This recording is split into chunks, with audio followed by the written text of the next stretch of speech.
রাজধানী জঙ্গলবাড়ি তার ধ্বংসাবশেষ আপনারা দেখতে পাচ্ছেন। ঢাকার ছেলে আছে, উনি হলো সোহেল খা, মানে বারবুইয়াদের দ্বিতীয় রাজা ছিল। উনি যুদ্ধে নিহত হয়। তারপরে তার সেকেন্ড ওয়াইফ আছে, তার ভাই আছে, মানে এখানে তার আত্মীয় স্বজন এবং তারই সব ছেলে মেয়ে, ছেলে মেয়ে তার ওয়াইফ, তারাই ইশাখার বংশধর, ইশাখা, সব এইগুলো ইশাখারিয়া।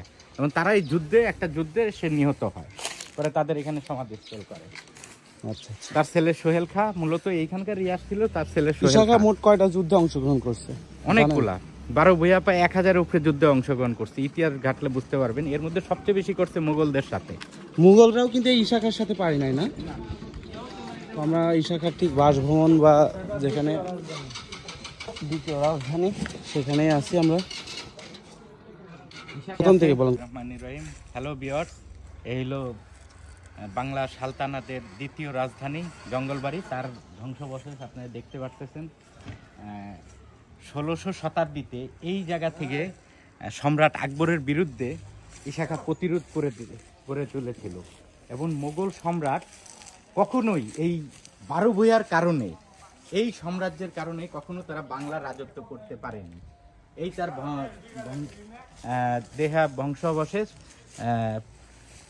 যুগের পারকলে বাঙালির অসহযোগিতায় আজকে এইগুলা সব ধ্বংস অবস্থায়, কারণ সরকারের কোনো কালক্ষেপণ নেই, যেই কারণে এই অবস্থা। আসুন আমরা দেখাই তার ছেলে দ্বিতীয় খা, ইশাখার আর কি সাম্রাজ্য এটা না ভাই? তার দ্বিতীয় খা, তার কবর এবং তার বউয়ের কবর। আসেন আমরা দেখাচ্ছি। আমরা ইশাখার কবর, ইশাখার ছেলের কবর। ও আচ্ছা, হলো দ্বিতীয় রাজা ছিল, এই যে বাংলার দ্বিতীয় রাজা না? মেবি এখন নামটা মুছে গেছে, এইগুলোর মধ্যে একটা। এখানে ওর সেকেন্ড ওয়াইফ আছে। ওর আমরা আছি স্বাধীন বাংলাদেশের সর্বপ্রথম ডাকঘর অফিসের সামনে। আপনাদেরকে একটু ঘুরে দেখানোর চেষ্টা করব। বাংলাদেশ, এই আমাদের স্বাধীন বাংলাদেশের সর্বপ্রথম যে ডাকঘর সেটি হলো এটি, করিমগঞ্জ কিশোরগঞ্জ। তো জঙ্গলবাড়ি শাখা ডাকঘর। ভাই এই ডাকঘর সম্পর্কে একটু জানাবেন আর কি। এটা ব্রিটিশ আমলে তো প্রতিষ্ঠিত, কিন্তু স্বাধীন বাংলাদেশে প্রথম ডাকঘর হিসাবে এটা প্রতিষ্ঠা পায় 1972 সালে। 1972 সালে না? হ্যাঁ। তাহলে বাংলাদেশের স্বাধীন বাংলাদেশে এটা আগে স্টার্ট করছেন? স্টার্ট। হ্যাঁ, আমরা আছি বাংলাদেশের স্বাধীন বাংলা সালতানাতে। বাংলা সালতানাতের প্রথম মসজিদ, এই যে এখানে লেখাই আছে, এই যে উঠে ফেলাইছে কালের বিবর্তনে, এবং এটা স্বাধীন বাংলাদেশের প্রথম ডাকঘর।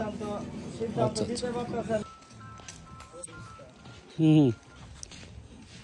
বলেন। সামান্য এই অল্প একটু কুটির দিয়ে সে এখানে মাত্র 3 থেকে 3500 সৈন্য নিয়ে সে সম্রাটের 10,000 সৈন্যকে চ্যালেঞ্জ করছে।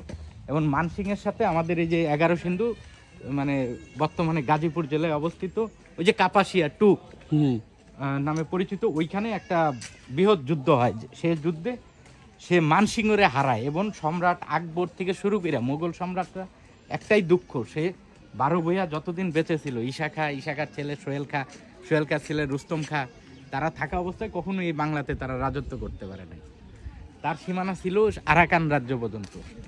আরাকান রাজ্য না? হ্যাঁ, আরাকান রাজ্য। সেই এইখানে বসে সে ত্রিপুরা এবং যে 7 সিস্টার যে বলে, ত্রিপুরা, মিজোরাম, আরাকান, এইগুলা সে রাজত্ব করছে। কিন্তু সে পদ্মার ওই পার, যমুনার ওই পার, কুষ্টিয়া, নাটোর ওদিকে কখনো যাইতে পারে না। তার রাজ্যই ছিল এদিকে।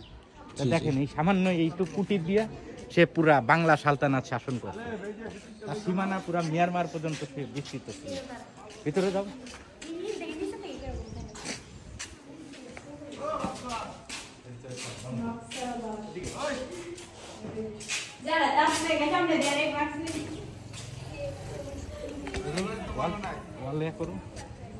এই যে তার বাউন্ডারি, এখানে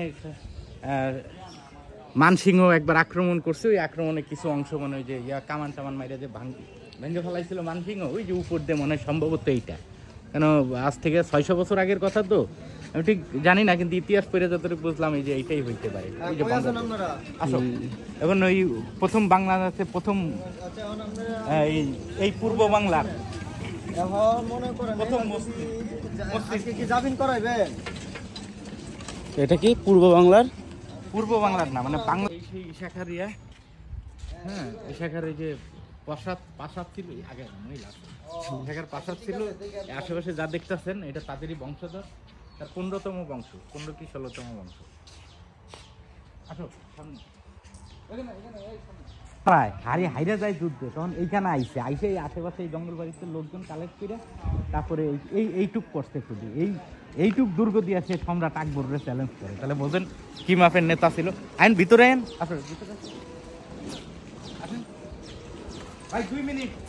জায়গাটা সম্পর্কে একটু বলবেন ভাই।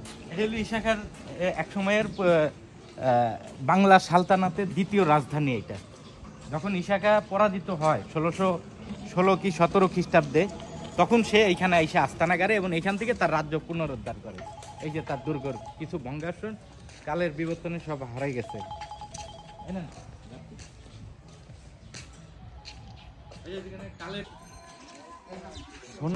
ভাই ভাই না একই এলাকার ভাই।